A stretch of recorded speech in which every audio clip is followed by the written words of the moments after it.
Are we? Okay, go ahead. Okay. Sally, can you tell me just a little bit about the literary services here at Franklin Library? Now you do mean literacy, do you? Not literary. I'm sorry. Okay. Literacy. Thanks. What we don't really have literacy services, but all we do in the library has to do with literacy because we focus on reading, and that's how people become literate. And of course, we have a huge children's collection, and we try to encourage kids to come in and use the library, especially during the summer when we all have summer reading programs going on. So. Can you tell me a little bit about this summer's summer reading program? They're very similar year to year with just slight changes in theme, but the idea of the thing is that we want children to read over the summer to maintain what they've learned or to improve what they've learned. And with the low test scores that we're seeing, especially in Minneapolis, and the kinds of things coming out of Search Institute, we know that this does lead to children's success. And so every summer we have this program. This summer it will be a 2-month program where children read a total of 15 books, and even very small children can participate because their parents can read to them. So it's for any age, up to age 15, to read, and then they get small incentives or prizes to keep this up during the summer. It's a great idea to get the family involved as well. Mm-hmm. Mm-hmm. Can you tell me something about the homework helpers you told me about earlier? Because we recognize that a lot of kids need extra help, we have in 6 libraries in Minneapolis right now, we have after-school homework help, and that's aimed at middle school kids, probably 5th to about 9th grade. Franklin's is the most successful in the city, and that is mainly because most of the people who take advantage of it are immigrant young people who mostly at Franklin are from Somalia and who are just desperate for help because they're put into classes according to their age, and most of them have very little background in the English language and can't understand the assignments well. So this year it was every day, Monday through Thursday after school, and in the fall it'll expand to 5 days a week. And we're also working on another project where we will have assistance in basic skills for 9 to 12-year-olds, so that'll dovetail in with what we're doing now, and have programming then for 9 to up to 18 about every day after school from at least 2:30 to about 6 in the evening. Who actually assists the students? Is it librarians or volunteers? In the homework help program, Franklin had 2 paid tutors, and at the other sites they had 1 paid person. There's no way with an agency the size of Franklin that I could do that and still be able to do the reference work and the other things that I have to do. Do you see a lot of the same students taking advantage of these programs year after year? The homework help program, I think, yes, you do, but as far as at Franklin, the reason is because most of these people have not mastered the English language. Now, there is a huge neighborhood of kids out in this neighborhood, in the Phillips neighborhood, who need help. And what we're trying to do is figure out how we can get them in here so that they can get the help but the people who absolutely have to have it, like the young Somali people, they are just compelled to be here. So we have to figure out a nice carrot to bring in the other kids so we can help them. Have you had any success finding a carrot? Not really. I think libraries have to work at figuring out what the comparable thing to a basketball hoop is, because basically you need some physical activity or some kind of thing in addition to basic skills work or homework, because kids have been in a closed environment during the day. They need some kind of mix of activities, and what we think we're going to do when we in the fall, we would have some kind of computer assisted things we have a computer for kids to use now, but it's mainly for doing a paper or something like that. So we've got to do something, whether it's internet access, whether it's educational games or some kind of software like that, something that's going to turn them on to come into the library. We're working on it though. We'll figure it out. Are you collaborating with other agencies in the area? Well, the Youth in Minneapolis After School program, which was the original impetus for our homework help program, is a collaboration of agencies. And yes, we are working with each other, trying to figure out the programming that works best. And this youth grant that the state of Minnesota has given to various lower socioeconomic neighborhoods in Minneapolis is mandating collaboration. So one of the other pieces that seems to be missing in participation is transportation, and we're working to try to figure out how to put a transportation plan together so kids would be able to get from wherever they are, home or whatever, because safety issues also come into play in neighborhoods like Franklin, so, or like Phillips, I'm sorry. Can you tell me a little bit about the Step Up program? That's what I'm talking about in this youth grant. Okay. That's what we're going to call it, probably call it Step Up to Success, and that's what that will be, the programming for 9 to 12-year-olds. Okay. And do you get the schools involved, or how do you get the schools involved in the area? In relation to this thing now, or the schools are, the neighborhood schools in this neighborhood are participating at the table when we're discussing this whole youth grant, putting this together. So we're all trying to figure out ways to program for kids after school, because there's a huge number of kids who are on the streets after school or home sitting in front of a television set every day, and they need to do some other things with their time. How to get, they say now that about 65 to 70% of the kids are not involved in any activity after school. And so somehow we have to figure out how to get, not every child will ever want to participate, but to have a mix of activities so kids have things to do and aren't just sitting home by themselves and thinking of other possible things that we don't want them to be doing. Yeah, that's a good point. If I could just ask you some questions about the adult patrons. Sure. Particularly those who are taking advantage of the literacy program downstairs. How do you develop a collection for new readers or lifelong readers? Well, that's one of the things that's so good about working in tandem with Kristen being so knowledgeable about what the people here need. That helps me in knowing, because she's very knowledgeable about the kinds of resources that are effective, then we've been able to kind of change some of the focus, because originally a lot of collection development in this area is just, you know, thinking what would work, but you haven't actually dealt with the patrons who need those kinds of things. So now that Kristen is here, we really have talked over what does work, what will people find effective for what they're trying to do, because she works with people that are working on GEDs, people who have very low reading skills, and then also people who are immigrants, ESL folks. And so with her help, we've put together a much more solid collection to work with those people. Do you give library tours for the students?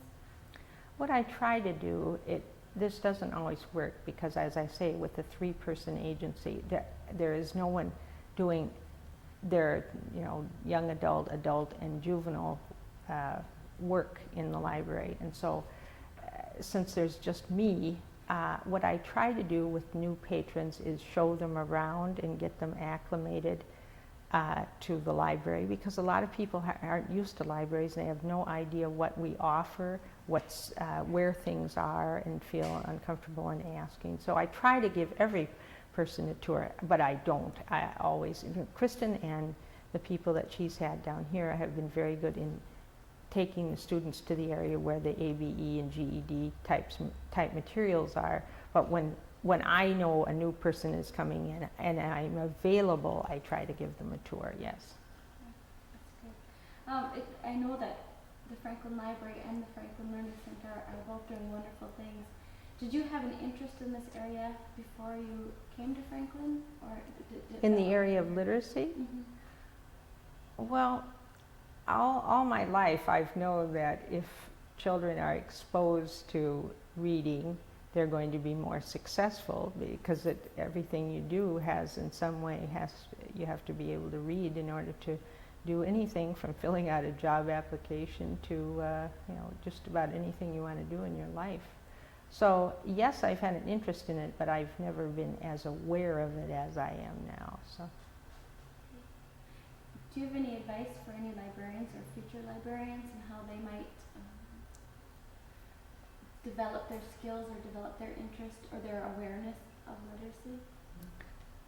I think the library has kind of fallen down in that sometimes library staff forgets the connection between what coming in and taking out a book and what's going to happen at the other end, where the person then becomes comfortable reading and reads more and develops their skills so they can do other things. And I think there are so many things we could do to open up to sometimes I think to myself, after school we need to do a lot more things, not just this whole step up to success thing or the homework helper, but there are so many other things, like just enjoying reading with children, having people available to read with kids, because some kids in this neighborhood have no books in their home.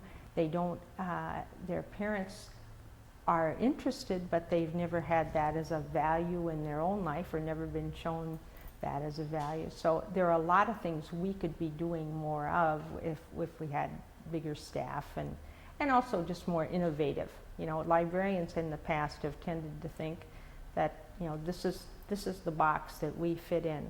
And now with technology and the other resources that we have to be thinking of all the opportunities that we have, because there are a lot of kids out there who really, really need us, and as well as adults who've never gotten it at the first go round. And so there are a lot of people out there who we could serve if we maybe became more innovative in our own thinking.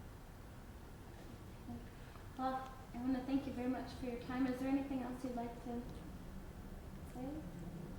I think I've pretty much covered everything I'm that I think would be of value anyway. So. They're not allowed to touch it, but it's the.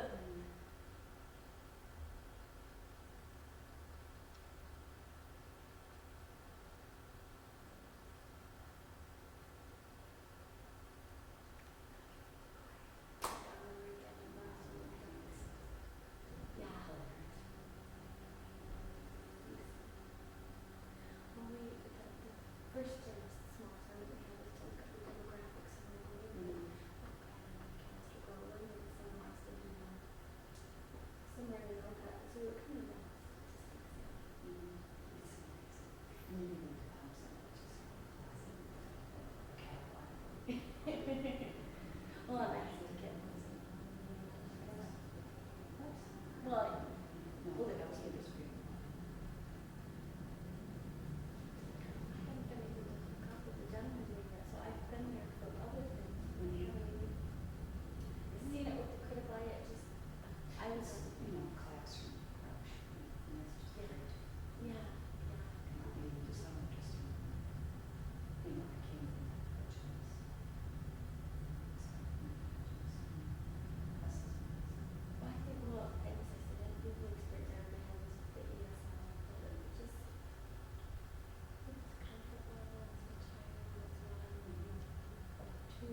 is ensemble, the putting together of different people and different parts of music, and it must necessarily be done together, not at the pace of whatever is comfortable to an individual player.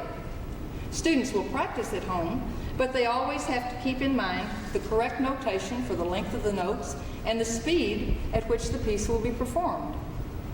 While reading can be a silent and solitary activity, music is a social experience, friends working together to present a pleasing performance for themselves and for others. The study of music leads to a greater understanding and appreciation of the performance of others. It helps to develop a well-rounded cultured adult, more aware of the value of the arts. Finally, a word about the universality of music. Portions of the Bible have been translated into over 600 languages, but music notation is basically the same the world over. Students in Germany, France, Russia, Italy, China could all read the same music that our students read today. They can go to foreign countries to study, even if they don't speak the language. And they can still play under a foreign conductor because the music is the same. Symphony orchestras around the world play from the same sets of printed music.